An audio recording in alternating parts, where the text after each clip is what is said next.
We live in a time of great technological advances. We live in a time where we believe almost blindly, almost religiously, in the powers of science and scientists, experts, doctors, and yet we are suddenly finding ourselves without a solution, without a clue. We don't know what we're dealing with. We don't know how to respond. We don't know how to control it. We don't even know what it is. And it's very good for the soul to be reminded that we have not mastered the universe. We have not conquered nature. We still have a long way to go for that. Now, there are people who actually say, and they say, why would God allow such a virus? Why would God allow such a pandemic? Why would he allow it? What is that suggesting? It's as if some things happen and God intervenes, but then there are other things that happen and God doesn't intervene. Nothing happens unless God makes it happen.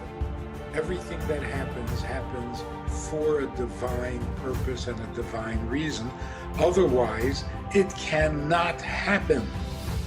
Everything we're going to experience is going to be divinely orchestrated for our benefit. The world is shutting down all its practices. What is our schedule made of? We go here, we go there, we do a little of this and we do a little of that, and then we come home and we've had it. All of a sudden, without anyone saying a word, no theater, no partying, no traveling, no going anywhere.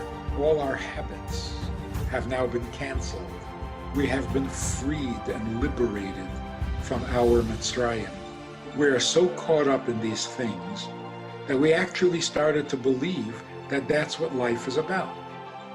Life is about going to school, going to work, going to parties, going to a theater, going for some entertainment, going for some shopping.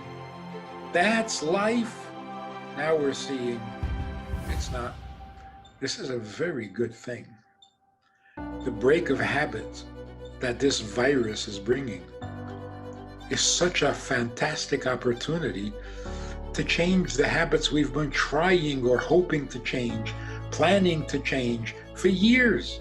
But, an hour goes by, a week goes by, a month goes by, and you haven't changed it. Now, we have the perfect opportunity. Everything is changing anyway. We can now have the life we choose.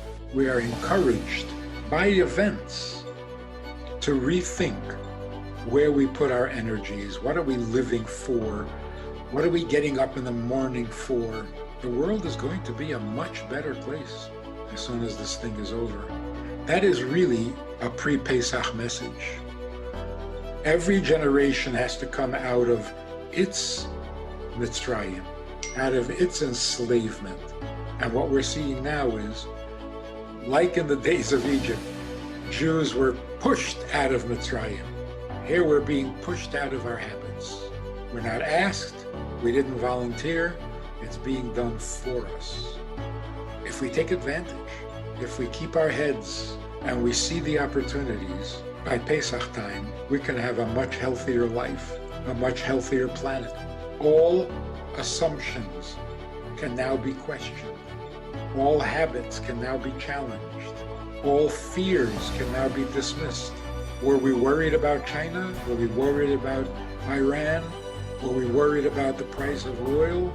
Boy, we're getting sobered up. Everything is changing. And it is changing for the better. It's a good thing. Not scary at all, exciting, and we are maturing as a human race. That is a beautiful thing. It's not a warning, it's not a punishment, it's not doomsday. This is going to pass, and we're going to find ourselves in a cleaner, healthier, more noble world, politically, geographically, financially, and personally. So now is the time to think not of ourselves but of others, We have to become more alive, more enthusiastic about our mission and our purpose. We're going to do mitzvahs we've never done before because we're going to have more time. We're going to be home. We're going to become better mothers, better fathers, better husbands, and better wives because we have no choice. Got no place to go.